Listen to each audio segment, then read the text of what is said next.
the globe to bring you the constant variety of sport, the thrill of victory, and the agony of defeat. The human drama of athletic competition.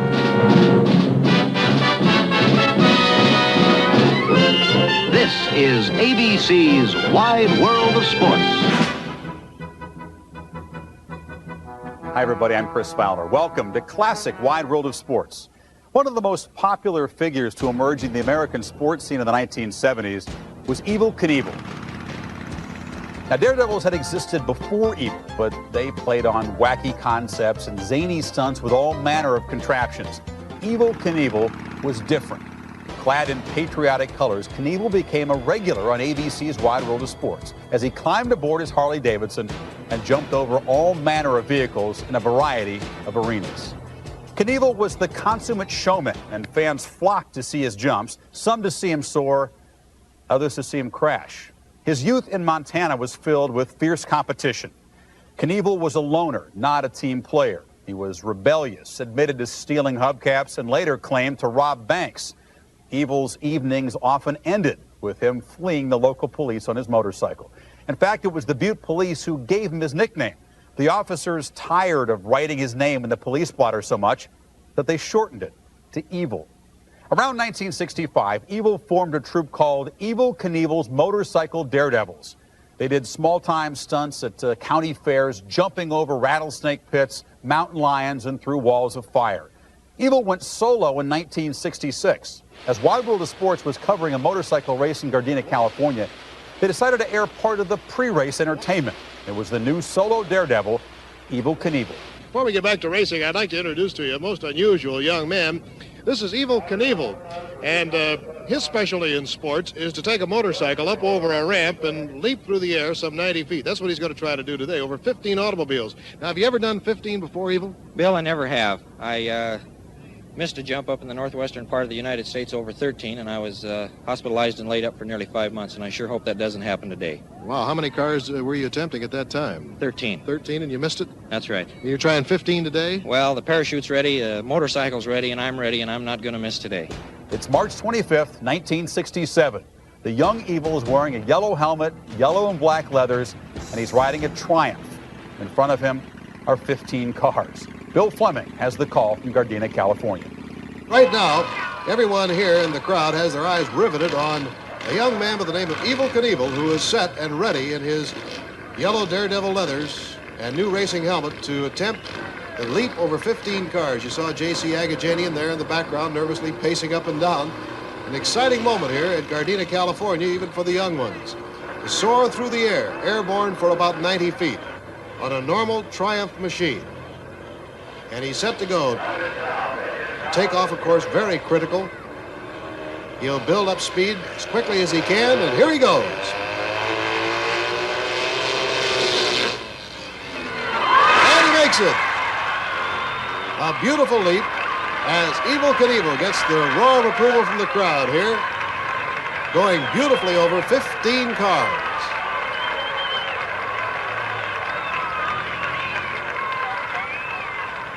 Well, now let's take a look at it again in slow motion to see the techniques used. Here he comes. This is a parabolic curve so that rear wheel will keep the traction. Now, as you see, he rises in the seat and makes a perfect landing. A wild way to ride a motorcycle.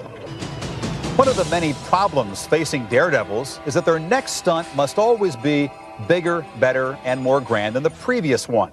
Evel Knievel's arrival on the national scene came in the emerging show business mecca of Las Vegas. Now, this time around, he was putting cars and buses behind him. On New Year's Day 1968, Knievel was set to jump over some glitzy new Vegas architecture, namely the fountains outside the new Caesars Palace Resort Casino on the Strip. Some say it was this jump that first cemented Evel Knievel's place in sports history. His crash landing at Caesars Palace is one of the most vivid slow-motion portraits of pain ever captured on film. The only other Evel crash that could top Caesars was his wipeout landing at San Francisco's cramped Cow Palace in March of 1972. After surviving the horrendous crashes at Caesars and the Cow Palace, Evel found himself with a cult following in America. With a little help from Wide World of Sports, interest in Evel Knievel was starting to skyrocket in the early 1970s. When he arrived on the scene, this country was in a gray area that had not been seen in my lifetime. There were no simple answers to anything. We were involved in the Vietnam War, women's evolution was going on. There was nothing. There were no easy black and white answers. And this guy came down the road in a star-spangled suit and said, "I'm going to do something very simple, the consequences of which can be death."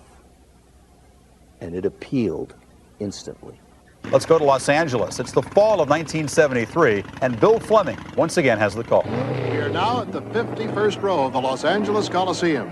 Now, ideally, we would like to take off at about 100 miles an hour on the in-run. Soar over the 50 cars, make a two-point landing. This is going to be it. Evel carries about 6 or 7 bikes with him, then he tests them all before one of these jumps, picks the one that's performing best. He's ready.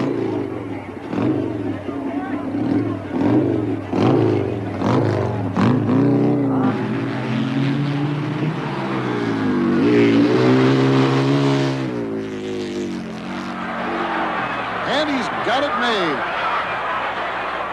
There goes the chute. Whoops, he's airborne as he goes through the peristyle. But the word is he's okay. And have you ever seen so many cameras in all your life? Fantastic jump, and here he comes back into the tremendous, thunderous applause here in the Coliseum. Well, Evel, you did it again. Well, another day, another dollar. Yeah, you make it sound awful easy, but it isn't quite that easy. That jump going out the Coliseum, I think, was just as wild as the one going over the cars. I'm glad that parachute was open, I'll tell you. I'll tell you this, is if you were graded on form and beauty, it would have been 100 today. It was absolutely a beautiful jump. Well, thank you, Bill. I don't think I jumped quite 50 yards, but, you know, I'm getting to be on up in, I guess, what you call age to where I can't heel as good as I used to. And being 34 years old, every time I make a jump, I thank God when it comes down that I'm still alive, no matter how far I went. You know, Evel, you're shaking a little bit. Well, if you did what I did, you'd be shaken too, Bill. There never has been anything quite like this man, Evel Knievel, Super Daredevil. Coming up, when classic Wide World of Sports returns, the first of 4 big jumps in Evel Knievel's very busy year of 1974. I'll make a bet of $100,000 right now, $100,000 in cash, that I can jump when I'll take Howard Cosell on the handlebars or the back end of the motorcycle. I'll bet you There's 100,000. no way.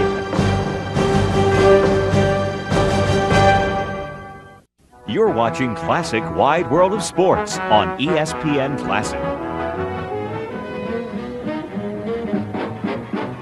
Come fly with me, the music says, and that's the scene set, the backdrop for the arrival here at the Green Valley Racetrack in North Richland Hills, Texas, of the one and only Evel Knievel, led by a security police car, the familiar Ferrari.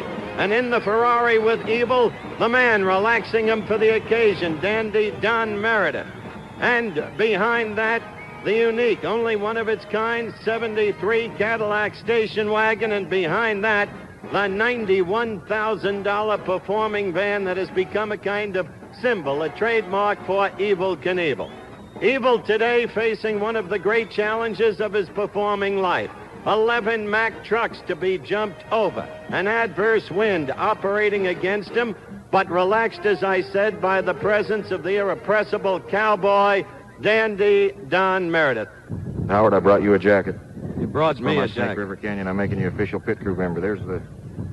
Well, yeah, There's that's the very patch. kind of you. Let's get that motorcycle in here right now. How about you going over with him, Howard? I would love to do that. This is an authentic jump. How about Howard jumping didn't 11? feel that there was an authentic jump not too long ago. Well, there was a jump made in Houston a couple of weeks ago that they said was over 16 cars, and it was only over 8, and they had 8 more parked behind it, and you can see that my 10 trucks are all in a line out there. There isn't anything phony about it. I'll tell you one thing. I'll make a bet 11. of $100,000 right now, $100,000 in cash, that I can jump further in the Houston Astrodome than that jump that was made there 2 weeks ago, and I'll take Howard Cosell on the handlebars or the back end of the motorcycle. And I'll bet you There's 100,000. no way. Yeah. I'll bet you I'll bet you $100,000 you won't get me on.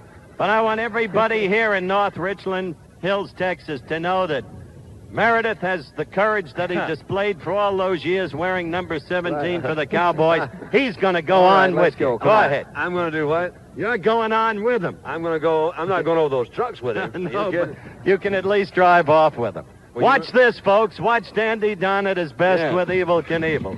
Would you keep my hat? Go ahead, put it on. Here we go. They're going off.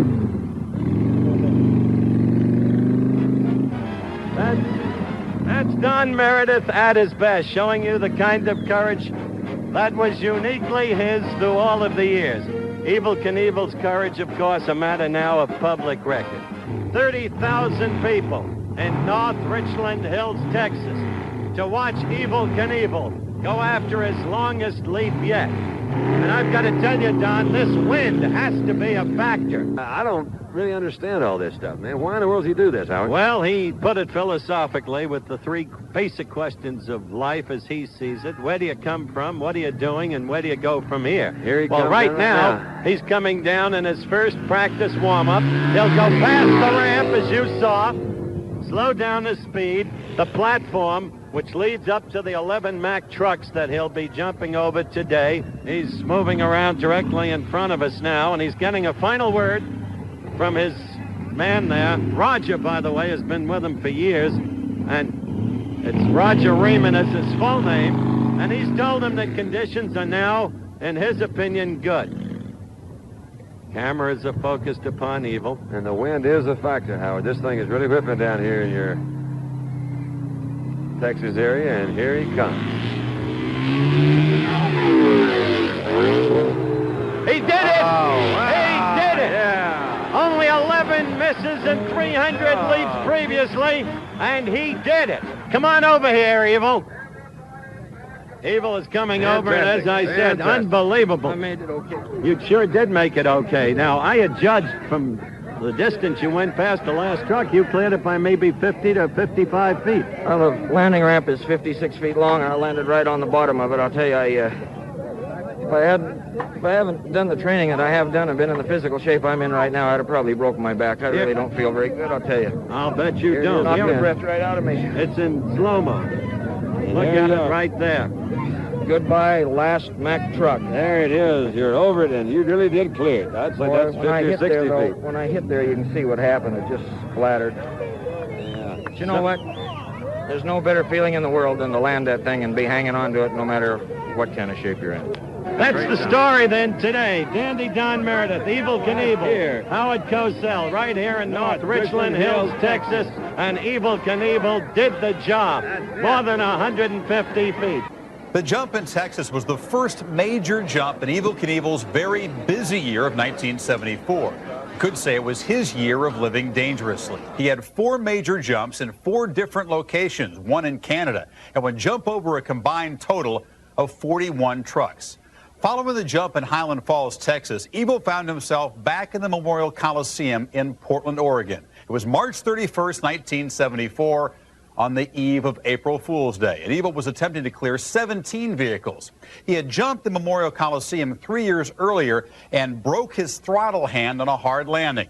This time around, Evel was building his 1974 momentum that was going to lead to the grandest of spectacles by the end of the year. Evel had a special announcement about that in Portland. Let's go to Memorial Coliseum, where Frank Gifford has the call. Evel Knievel has emerged from his van here at the Memorial Coliseum in Portland, Oregon.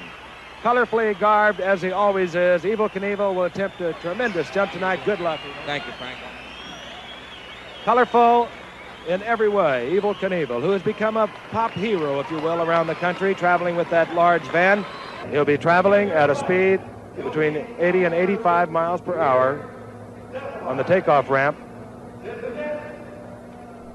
He's about ready.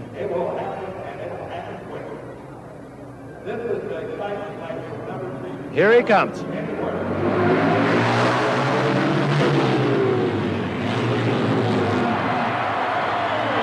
goes up, and it couldn't have been more perfect. Could not have been more perfect. Evel Knievel.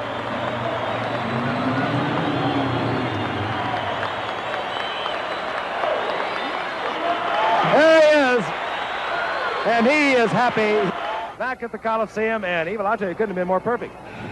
Frank, I'll tell you, I can't say enough for the guys who worked so hard with me down here the last 3 days. We moved a ramp just before the jump because we thought it was going to rain. And to tell you the truth, none of us thought that I could make this jump in here. And I want to tell you something. You know, I said that earlier, Evel. I sensed something about it. I've known you for a long time, but I sensed something about it you didn't like. No, but, you know, we sold this place out tonight, and I just as soon miss the jump as have them boo me out of here. And I'm almost to the end of my road, and I'm not going to let that happen yet. I went to Idaho, and I bought a piece of the Snake River Canyon. It's my canyon.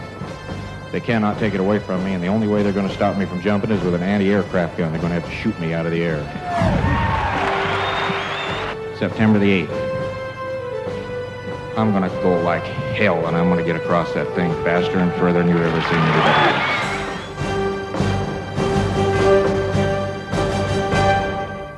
I first came in contact with Evel Knievel about 5 years ago, and I got a call from his agent in California. At that time, Evel was considering jumping in the Grand Canyon and couldn't make connections with the government, so he came into Twin Falls and took over some property out here, and now is planning to jump the Snake River Canyon, which is quite a jump, and I'm just glad he's doing it and not myself. I'm not going to ride behind him. I think Evel's maybe a little bit off his rocker, but this is his business and not mine. We go now to August 20th, 1974, just 18 days before the canyon jump. Snake River hype is in full swing, but Evel first had to take care of some unfinished business north of the border. He was going to jump 13 trucks in Toronto at the Canadian National Exposition. The Toronto event also marked the debut of Evel's sons, Kelly and Robbie. Keith Jackson has the call. The sons, Kelly, 14, Robbie, 11. This is the first time, as Evel pointed out, his two boys had performed, and it's an auspicious time because they've walked in a mammoth football stadium and they're looking at more than 22,000 people. But you can't see a nerve in their body, can you? Perhaps they inherited that from their dad. This is the moment of psych. This is the moment where he sells himself on the idea that he can do it. He's done it so many times before. But every circumstance is different. Every obstacle is different. Visually, it is different. It is a long way across.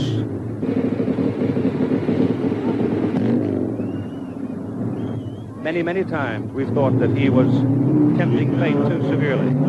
What about this time? Well, let's see what we shall see. Perfect! He hit it right on target. And listen to the crowd.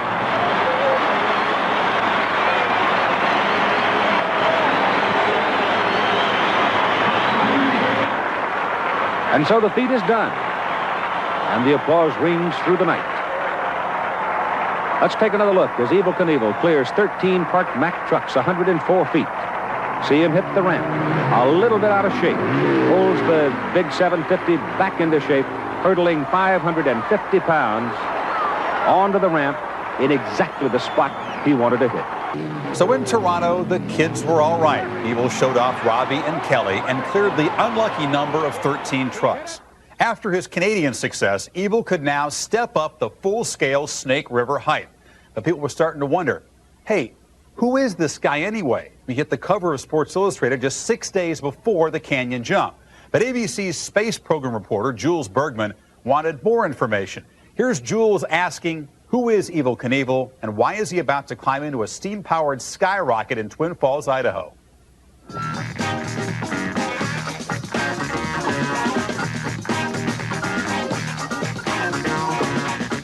Is it just a form of summer madness, or is Evel Knievel a reflection of our times, a backlash against weary frustrations and hidebound convention?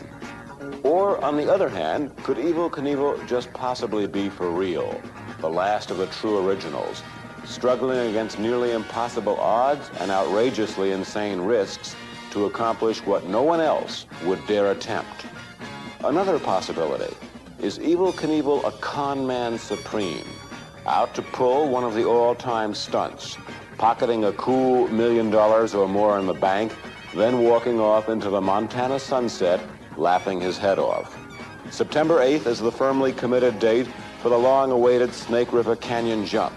Evel Knievel will be either a national hero or a dead screwball. There is no in-between. Will he or won't he jump the canyon? So on September the 9th, if you're somewhere, anywhere in this country, in a crowd or wherever, someone says to you, that guy should have never jumped that canyon, you know if he did, that he would lose his life, and he was crazy. Do me a favor. Tell them that you saw me here, and that regardless of what I was, that you knew me, and that I kept my word. We're at T-minus 24 hours here at the Snake River Canyon launch site, and the X-2 Sky Cycle rocket directly behind our ABC Sports headquarters here is beginning to look like it may actually be ready to fly tomorrow. The work crews are still at work on the final touches on the engine and ready on the parachute. A crowd we'd estimated 6,000 to 8,000 persons has already gathered here in motorcycle events. It looks like the flight may actually go tomorrow.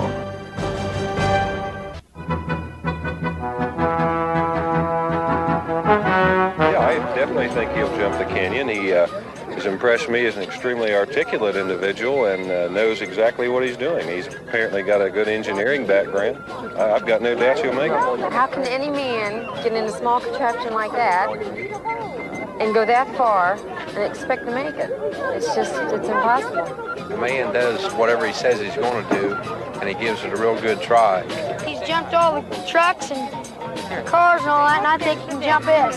He's going to wipe out in midair and fall down the river. Well, I don't know. I'm just scared to death for him. I think somebody's got to be crazy to do it, but he's going to. I think he's a pro. He'll make it. We're back at the Snake River Canyon launch site. It's T-minus 25 hours for Evel Knievel's one-man canyon flight in this vehicle, the X-2, which must fly across this 600-foot deep canyon, a third of a mile wide, or Evel may not survive at all. It's spectacular terrain and a spectacularly gutty mission. The major new element here in this last day before launch has been Evel's short-tempered outbursts. The flight preparations seem to be on time, and the X-2 behind us should be ready for blastoff tomorrow at around 5:20 p.m. Eastern Time. When has a motorcycle daredevil ever had a NASA-style T-minus countdown for one of his jumps?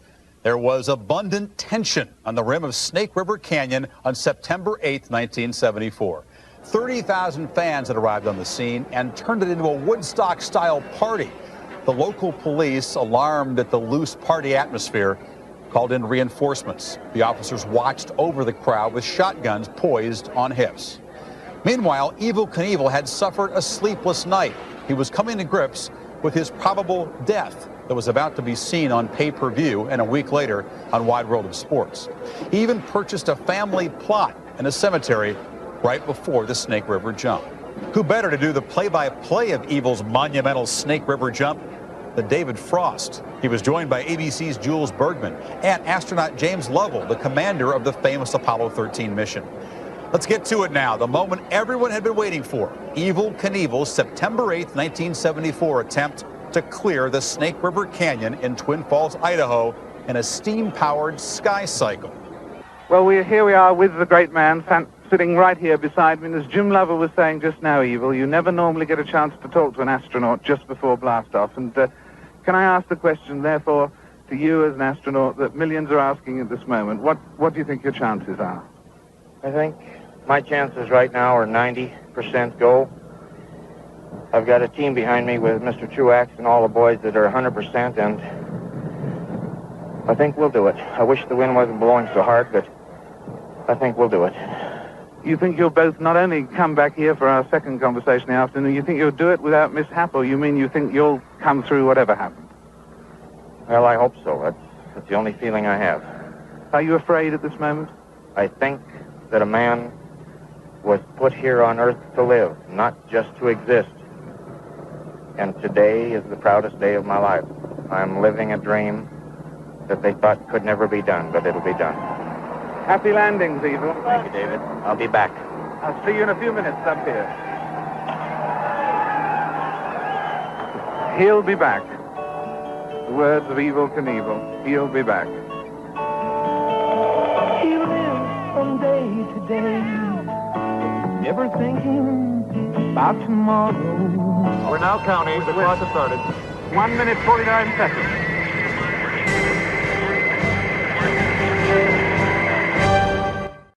This is Classic Wide World of Sports on ESPN Classic. A great moment now. Happy landing, Evel. 5, 4, 3, 2, 1.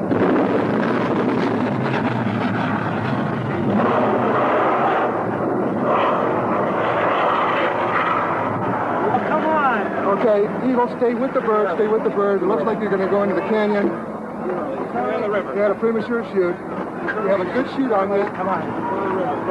Stay with the vehicle. Stay with the vehicle. Put your visor up if you can. You cannot see it now. There she goes, beneath the rim of the canyon. It's going to crash, obviously, into the river. It is okay, though. She's coming down about 17 feet per second. Slowly going down. Just cleared the rocks, thank God. It looks like he is in the water. Robert Craig Knievel appears to have landed in the Snake River. What does it look like, Bob? It looks like he didn't hold on to the handle. Like we feared. Yeah. Where does it look like he's down in the water? No, I'm afraid he's down in the rocks on this side, but I can't see. In the water. In the water. In the water. Okay. All right, just up to the frogman now. Robert Craig Knievel did not clear the 1,600-foot Snake River Canyon. He has landed in the Snake River. Jim, it appeared to me as if he made no attempt to try to get out of the vehicle, wasn't it? Because he was not up high enough? Well, there'd be no attempt to try to get out of the vehicle that time, Len. It's best to stay in it and let the main chute recover you, which he did do. The family, and we're racing around to them now, is hysterical and in shock, crying. They think Evel may be dead or maybe drowning in the river.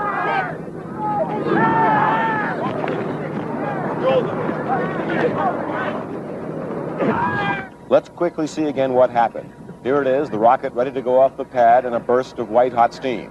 And there's the chute much too soon. What went wrong? No one is sure. Evel Knievel is standing in the boat and waving. He is alive and well.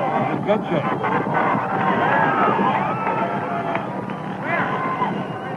I think at this point we can all say thank God. What do you guys think now? I think he's a very, very brave man. I think he's a hell of a man. To Mammy's word, he did it. I can't believe he did it, but he did it. Took a lot of guts? Took more than enough guts. Would you have done it? No way. No, not even for $6 million? Not even for $6 million. Less than 20 minutes after blasting off, Evel Knievel is back at his launch pad now in a cloud of dust. Premature parachute deployment. He couldn't hold the chute, but he landed safely in the water. He's walking on his own. Looks like he has a bloody nose. He's bleeding from the eyes a little bit.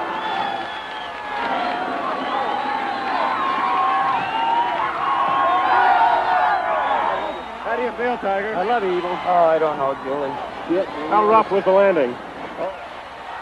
Hills and bounced down, but I was strapped in so tight that came through it all right. I don't know what happened. You lost the spring? You couldn't hold the spring? It went sideways. It turned. Now, I don't know what happened down here, but Ron and Bob both told me if I saw the canyon wall and not the sky, for Christ's sake, to let it go. And when it turned, I let her fly. I didn't know what had happened. It just about knocks you out, Jules, when it takes... How were you rescued, though? How were you rescued, Evel? Thank God you were. They came and got me out down there in the trees and put me in the boat. I couldn't get my safety belt. Unharnessed? Unharnessed. If I'd have gone in the river, I'd have never got out of it, ever. Where did you land? Right on the shore? Well, I landed into the wall on this side and then bounced down. But I don't know what happened. It's just that I think... Evel? I don't know. I just can't say. I'll have to let Bob, the fellas, examine it. Are you going to try it again? Well, I don't know what I'm going to do. I sat in it and gave it my best, and I don't know what to tell you. While 30,000 watched Evel in his premature parachute fall into the canyon live, the rest of the country had to settle for paid admissions at movie theaters to see Evel soar. ABC's Wide World of Sports rebroadcast the Snake River jump the following week. Ratings for the Evel Knievel Snake River jump are the 9th highest in Wide World of Sports history. Not bad for a tape-delayed event. So Evel Knievel, who had failed but survived his battle with the Snake River Canyon, was about to take his act overseas. Some Englishmen had lined up some buses in Wembley Stadium, and by Jove, he was going to jump them. Indio, 1967 season, Collins, here he goes, and he will go. Oh my God.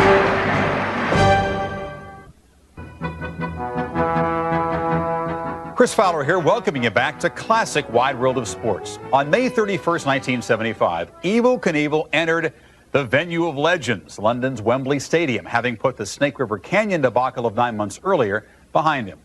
Hustling to promote his own event in London, Evel's appearances around the city gave a late boost to ticket sales. 90,000 fans packed Wembley to see if he could clear 13 double-decker buses.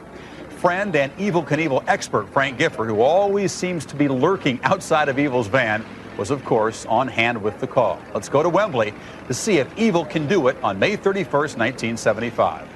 It's a turned-on crowd at Wembley Stadium as Evel Knievel returns to action. The people have stared at the ramp, at the 13 buses, almost in amazement. They say it can't be done. Evel says, I can do it.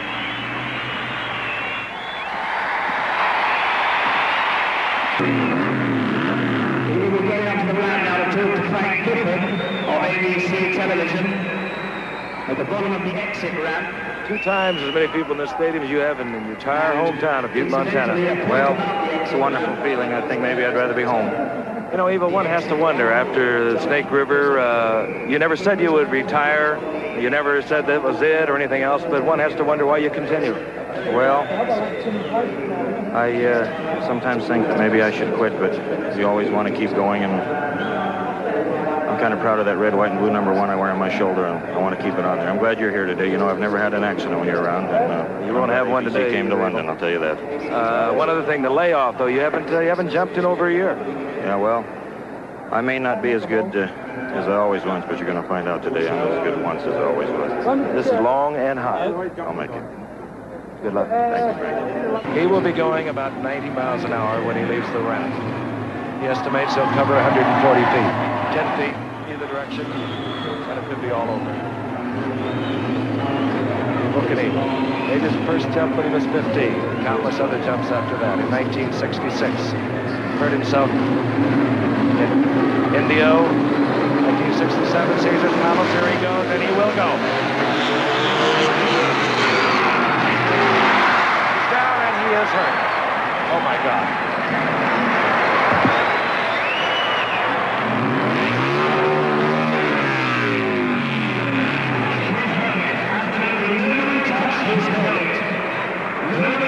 Nobody please touch his helmet and stand away until his own people can be there.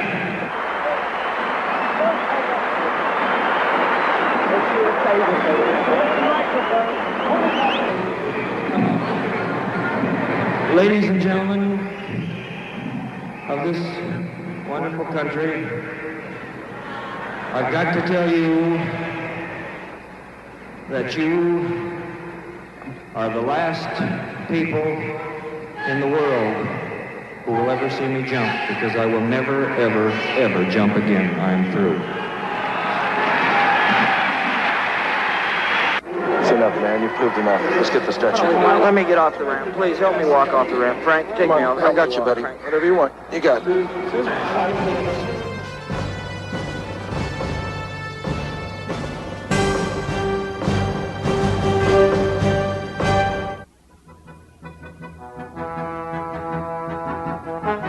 Evel Knievel always delivered what he said he was going to do. Here he was in Wembley Stadium before somewhere between 80 and 100,000 people. He knew he had a part missing to his bike. He knew he probably couldn't make it all the way across. He was implored to cancel the jump, but Evel wouldn't do it. He was not going to risk his reputation of bailing out an event. He would rather risk his life than risk his reputation. Welcome back to Classic Wide World of Sports and our look at the daring duo of Evel Knievel and his now famous X-rays. Let's get back to the issue of Sports Illustrated for a minute. Was it the famous SI cover jinx that kept him from landing on the other side of Snake River? We'll never know. But we do know that in that cover story, one of Knievel's partners in the Sky Cycle venture had referred to Evel as the White Muhammad Ali. Now, he was talking about Evel's penchant for exaggeration with the press, his put-ons, red herrings, and how he constantly rewrote his self-history. With the dramatic retirement announcement on the landing ramp at Wembley, Evel showed that he did have a little boxing-style showmanship in him. While Evel's statements never even hinted at the poetry spouted by Ali, there was a certain bravado that brought out Evel's own brand of individualism. That said, Evel would later claim that he was in shock when he announced that Wembley was his last jump. He lied to the blokes. Evel was destined to jump again in October of 1975. Perhaps following the overseas theme, he picked Kings Island, an amusement park outside of Cincinnati, Ohio, that is known for its replica of the Eiffel Tower. Let's throw it wide world style to who else? Frank Gifford, again finding himself outside of Evel's van. This time, he's at Kings Island, Ohio, where 14 Greyhound buses stand between Evel and Pater on October 25th, 1975. We understand he is about ready to make his appearance. And here he comes right now, Robert Craig Knievel. Evel, welcome to Kings Island. Thank you. Good crowd. Ready to go. Looks like there's enough of them to blow me over it if I can't get that Harley Davidson over it. The wind, we'll talk about that again, Evel, gusting, a problem? Well, it looks from the side of the flags that it may have died down a little bit, but I'm going to go, Frank. There's no wind going to stop me, not even a hurricane. His total concentration now is getting that bike off the approach ramp and onto the landing ramp. And he's not hesitating. He'll go.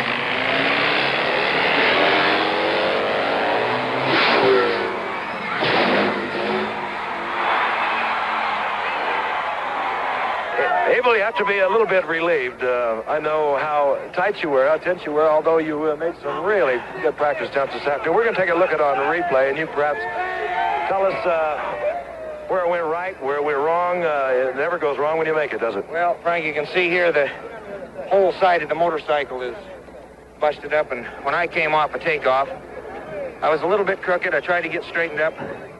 Look at that front end. I almost lost it, but boy, that suspension held. I lit right on top of that 14th bus and went on down and landed okay, and right there I'm saying, boy. Frank, I'd like to say something before we get off the air. You've been a friend and a great guy for my backbone when maybe I didn't have it. I want to thank you personally for it. Glad to be with you. Okay, Frank. Thank you. Evel's final jump on Wide World of Sports, but not the last one in his storied career, was over 7 buses inside the Seattle Kingdome. Here's Frank Gifford with the call of Evel's last Wide World of Sports jump in Seattle, October 30th, 1976. Warming up at the top now. Had a quick word with Roger Riemann. Says he is ready. Again, keep your eye on that one area where he will sink down onto the bike. And then he must get himself into control for the takeoff approach. Full power on, leaving the ramp. At a speed, well, it's hard to say, 65, 70 miles per hour. Traveling at a distance to clear these 7 Greyhound buses, approximately 80 feet, and I believe he's going to go. He hits the power,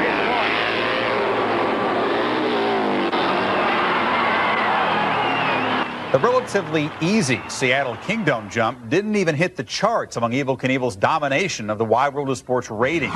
The Kings Island jump, by the way, remains to this day as the all-time ratings champion of Wide World of Sports. It pulled in a 22.3, or roughly 52% of the household share. Many of Evel's other jumps also ranked among the top-rated shows in Wide World history. After the ho-hum Seattle jump, Evel's next jump was to be over a shark tank in Chicago. A landing mishap on the practice jump resulted in more serious injuries for Knievel. He had a concussion and 2 broken arms, and a cameraman was also seriously injured in the jump. After the mess in Chicago, Evel was facing his 40th birthday. His bones were taking longer to heal. He had infections from repeated hospital stays. So as the bicentennial came to a close, he retired again. In his public address introduction of Evel at the Kingdome jump, Frank Gifford had called Knievel the greatest showman in the world. Soul singer James Brown might have a problem with that label, but a lot of kids who grew up in the 1970s would agree with Gifford. Hollywood had taken a shine to Evel. George Hamilton portrayed Evel in the 1971 film Evel Knievel. And Evel played himself in the 77 film VIVA Knievel, with an all-star cast of Lauren Hutton, Gene Kelly, Red Buttons, Leslie Nielsen. I don't want to shoot your last jump. I don't want you to ever have a last jump. That's the nicest thing you said to me since I first met you. Evel's acting, much like many of his landings, it was a bit shaky, but the film has become somewhat of a cult classic. Ralph Waldo Emerson once said, "The only sin is limitation." For motorcycle daredevils and entertainers like Evel Knievel, nothing rings truer. Evel said it himself, motorcycles do not have wings. There is a point of no return. Having to constantly upgrade the thrills and challenges of each jump should make for a short career for daredevils, but Evel Knievel's legacy has managed to live on well into the 1990s. Evel's son Robbie has, of course, taken up his father's passion for the jump circuit. As the heir to the throne that is the king of daredevils, Robbie Knievel graduated from those few meek wheelies we saw in Toronto back in 1974 to his jump at the Grand Canyon, fulfilling a dream his father had but never realized. His landing may have been rough, but he survived, just like his dad did a generation before. Knievel's motorcycle and jump memorabilia are among the displays of the Smithsonian Institute in Washington, D.C., immortalizing him as America's legendary daredevil. We hope you enjoyed this special edition of Classic Wide World of Sports. I'm Chris Fowler. We'll see you next time.